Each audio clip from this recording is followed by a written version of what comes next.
बसपा सरकार के दौरान वर्ष 2008 में रामपुर के सपा सांसद आजम खान एक वैवाहिक कार्यक्रम में शामिल होने के लिए छजलैट जा रहे थे।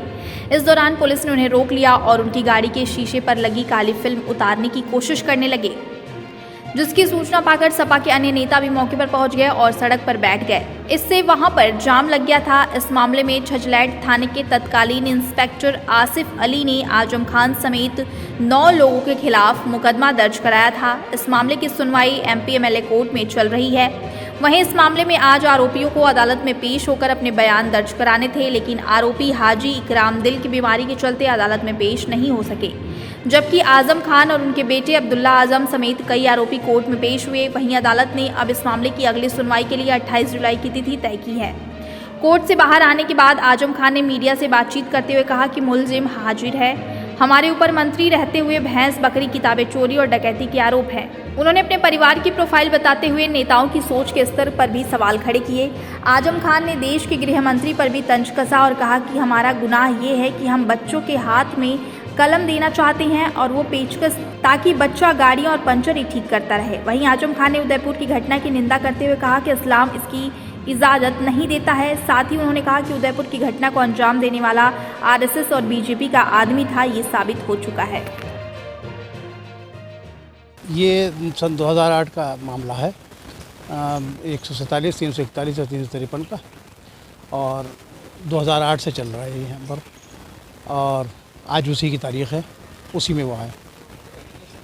एलिगेशन ये है कि इनके कार को रोक के चेक करा, जिसकी बिना पे नाराज़ हुए और नाराज़ होकर इन्होंने वहाँ इनकी वजह से वहाँ पर मजमा लग गया, सफाई जमा हो गए और जाम लग गया। मार्ग अवरोध हो गया। इसमें 9 लोग हैं, नहीं कुछ नहीं भी आए थे।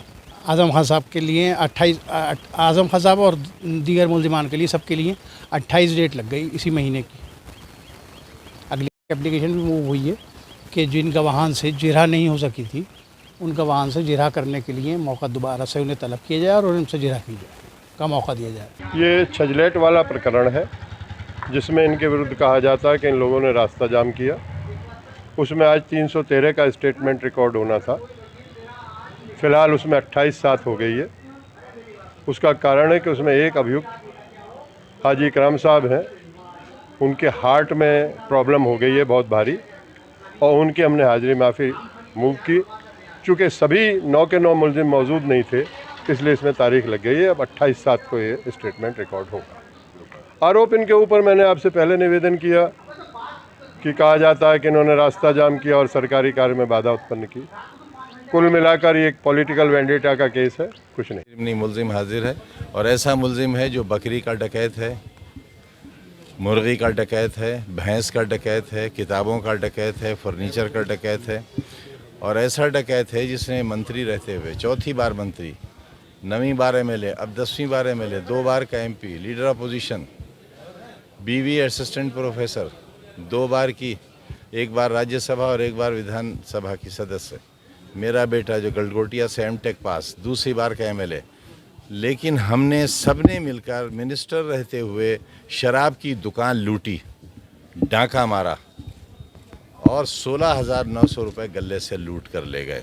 शराब की बोतल देखिए, और शराब की बोतलें देखिए। स्तर हमारी व्यवस्था का, हमारे राजनेताओं का स्तर देखिए, विचारों का स्तर देखिए।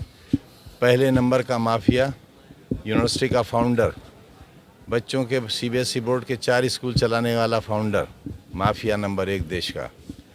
जिस गृह मंत्रालय को ये मालूम है कि मैं माफिया नंबर 1 हूँ, देश की सरहदों की रखवाली कैसे करेंगे? क्या है इंटेलिजेंस? कहाँ है इंटेलिजेंस? सर, मुझे फांसी पर चढ़ाने के लिए देश के साथ इतना बड़ा धोखा, इतना बड़ा फ्रॉड। अरे भाई, कहा बकरी डकैत हूँ, मामूली कारण है। यूनिवर्सिटी का फाउंडर हूँ, इससे बड़ा गुनाह और क्या हो सकता है? यह है गुनाह मेरा कि मैं कलम देना हाथ में चाहता हूँ,